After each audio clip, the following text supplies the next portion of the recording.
In a sleepy country town north of Adelaide, we could smell rotting human remains. a discovery that rocked the nation Snowtown may now be remembered for all the wrong reasons.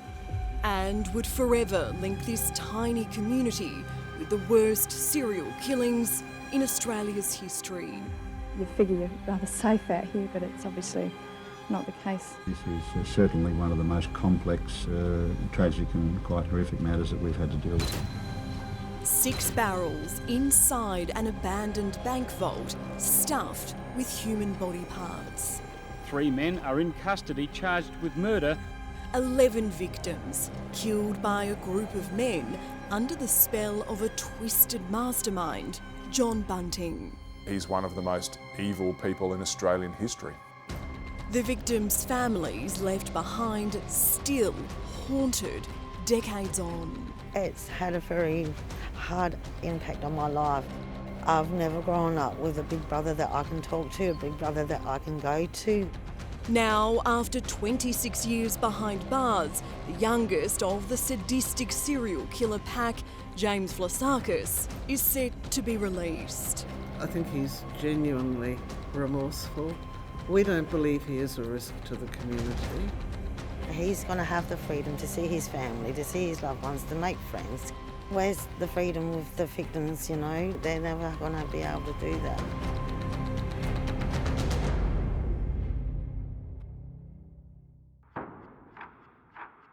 It was the 20th of May, 1999. It's etched in my mind, yeah. All these years later, you never forget a job like that. Gordon Drage was a small-town country cop working as a forensics police officer when he got a call to head to a job in Snowtown. The car of a suspect in a local missing persons case had been found abandoned outside a house in town. The car's owner, John Bunting, had been on police radar for some time. So I drove across to Snowtown and met the rest of the investigation team there, a couple of detectives and the other forensic officer, for what should have been a straightforward 2-hour job. We were supposed to take some photographs and some videos and just note what was in the house because the police knew that Bunting had been there and his vehicle was there. But when he arrived at the scene, Drage was told by a neighbour across the road John Bunting had been seen coming and going from an abandoned bank. He had been renting it for some time as storage. Nobody had a clue that anything was happening there. Yes, we knew who rented the place, but no idea what they were doing in there. So we stopped what we were doing at the house and went around to the bank because it was obviously becoming quite relevant. Drage was the first person inside. The door was completely taped up with black plastic all around the 4 edges, and there was a central slit was also taped up with clear masking tape. So in that stage there was still no real smell, nothing. In there I could see the barrels in one corner, and there was also 3-piece lounge suite was standing up on its end. We could see there were some tubs of hydrochloric acid sitting up on top of the sofa in that room, but we were very careful not to go in and do too much moving. There was rubber gloves, there were saws, knives and sets and things that we could see lying on top of barrels and items in the room. It was just macabre. So we thought, well, we've got to do this carefully and properly. I remember opening some of the barrels. I could see a foot. Some of them had clothes on, jeans and a belt and stuff like that. But it appeared that some of them had been just bundled into these things, sort of head first, or were folded in half and just wedged into these drums. It was a horrific scene, even for the most experienced of the police there. Within hours, word had spread through the tight-knit community. The town soon overrun with news crews chasing whatever detail they could. We walked in and the barrels were in this room and there was a strong smell coming from here. The first information I had was that bodies had been found in barrels in an old bank in Snowtown. It sounded, too difficult to believe. Jeremy Pudney, who was working as a police reporter at the time for the Advertiser newspaper, jumped in a car with his photographer and made the 150-kilometre drive to Snowtown. Back then, the town had a population of just 600 people. When we arrived, it became clear that something pretty significant was going on. There was. Inside the former bank building, forensic experts worked their way through the grisly find of multiple bodies placed inside barrels. Police trying to make sense of what they were dealing with. There may have been acid in one of the barrels. That is yet to be confirmed. And there has been some dismemberment. The decomposition of the victims inside so advanced, it would be weeks before they would learn the remains of 8 people had been stored there. Some had been missing for almost 2 years.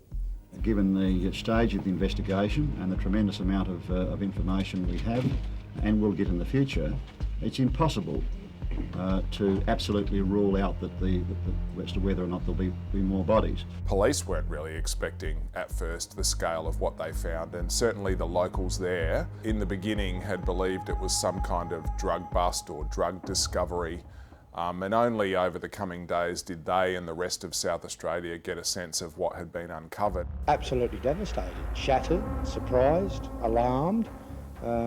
Never thought that something like this would happen in such a quiet, nice to live place.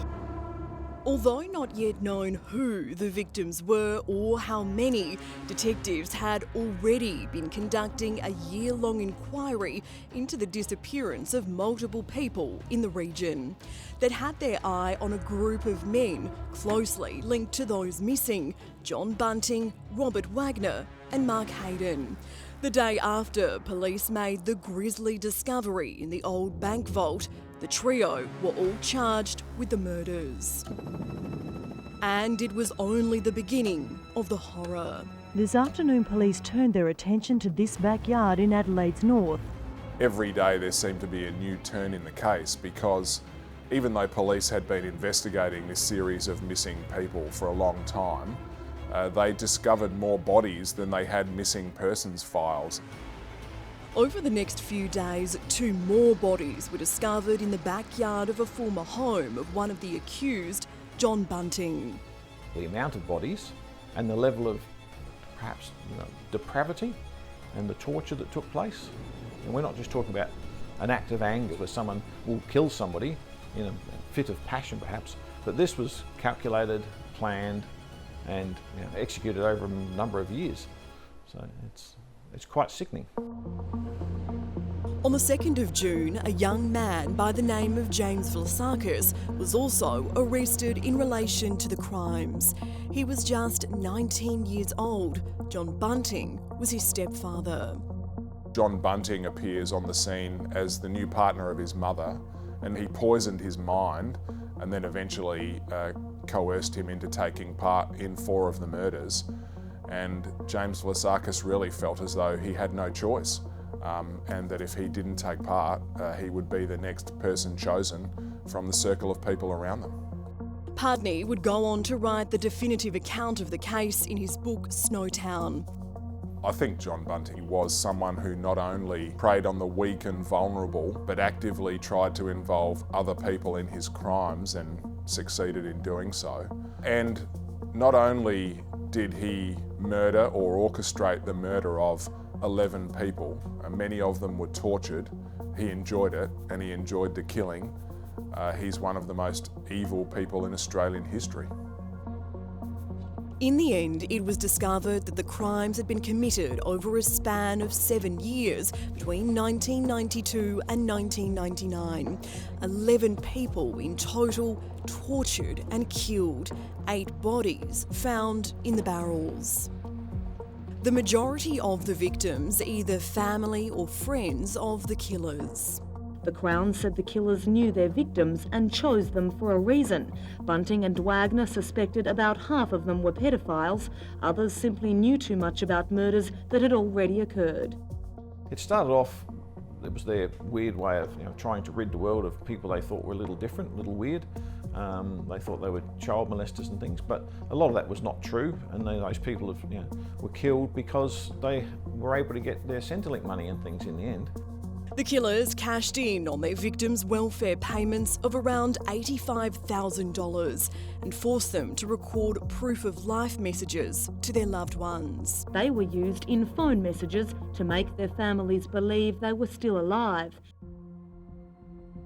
The first victim of the Snowtown killings, a young man in his early 20s, Clinton Trezise. His remains were discovered in a paddock at Lower Light in 1994. The next was Ray Davies. His body was found in Bunting's yard. It's believed he was killed in 1995. Ray's sister Karen is still living with the unbearable pain of her brother's loss. I only get to see him now if I go down to the cemetery, unfortunately, and that's the only place I can sit there and talk to my brother, but that's not the same. The remains of a second person, Suzanne Allen, were also found buried in Bunting's backyard. But a jury was unable to decide whether Bunting or Wagner had killed her, and her death was never counted as one of the 11 victims of the serial killings. We thought we could put all this behind us now, but obviously we can't yet. Next was Michael Gardner. He was last seen alive in 1997. His remains were found in the barrels at Snowtown. Barry Lane, also known as Vanessa Lane, was Robert Wagner's ex-partner, killed in 1997 and found in Snowtown. The death of Lane's friend, Thomas Trevelyan, was initially believed to be a suicide, but later was revealed to be the work of the serial killers. A friend of Vlasakis, Gavin Porter, and Vlasakis' half-brother, Troy Yude, were both also found in Snowtown. John Bunting had ordered Vlasakis to kill them both. I understand that he thought if he didn't comply with the Bunting and the others, he was likely to be a victim himself, which may well have been true. Fred Brooks, whose mother was in a relationship with Bunting, was also a victim, along with Bunting's neighbour Gary O'Dwyer and Elizabeth Hayden, wife of accomplice Mark Hayden. She normally doesn't disappear without letting someone know where she's going. She's always in contact with the family. The final victim was David Johnson, James Vlasakis' stepbrother, the only victim who actually died in Snowtown. It was John Bunting who chose him as a victim and really coerced Vlasakis into luring David Johnson to the Snowtown bank where he was ambushed and tortured and murdered. Had Bunting had the means, he could have become a cult leader perhaps if he'd had enough followers. So he was certainly was a man who apparently had the ability to convince people that what he was saying was true and that they needed to assist him in his work. Bunting, Hayden and Wagner were all committed to stand trial on 10 counts of murder. The trial began in 2001, costing $15 million and lasting 11 months, and calling on hundreds of witnesses. It's been a long, hard road for them, as for the police. I must acknowledge the 5-year investigation by a number of dedicated police officers. For the first time, the full ordeal endured by Snowtown victims was revealed. A number of the victims subjected to acts of torture so horrific, a court ordered some details never be made public. The ringleader, John Bunting, was found guilty of 11 murders, Wagner of 10.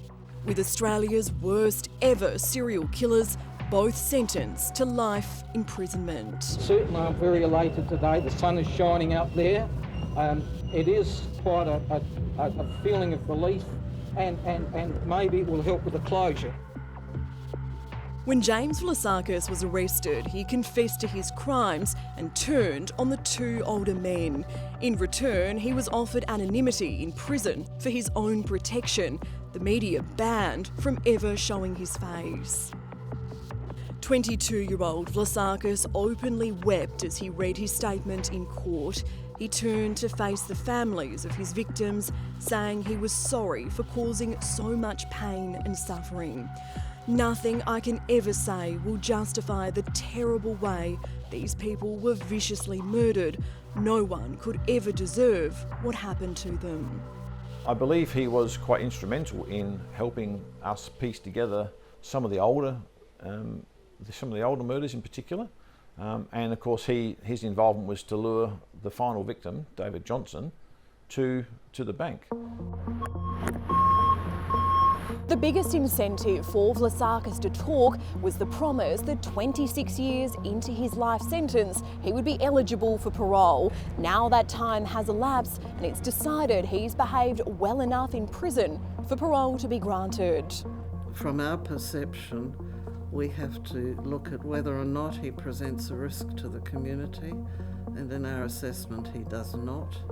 His institutional behaviour has been excellent. He was extremely young at the time that he was drawn into Bunting's offending.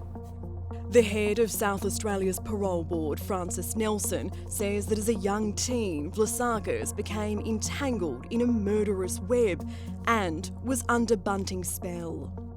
I don't say I condone it, but I can understand why he was drawn into this man's thrall. He wouldn't be the first one to say he was terrified of Bunting. And he's done his best to address the factors that got him into that situation. In 2024, accomplice Mark Hayden, who'd spent 25 years locked away, was also given parole. He was not convicted of murder, but assisted in 7 of the killings, including that of his own wife, Elizabeth Hayden. The fact that he's going to one day be able to walk around in the public as free as Mark Hayden is today, and that's my concern. You know, I just want to feel safe. For the families of the victims, the release of Vlasakis is a painful reminder of all they lost in one of the worst crimes in Australia's history. The families would, they've got this lifelong, that they are going to, until the day they die, they're going to be living with the knowledge that their loved one was, possibly tortured and died under terrible, painful circumstances. That must be hard for anyone to live with. So I fully understand that they would be appalled at the thought that he may actually get released and go to live another normal life for, potentially 40 or more years.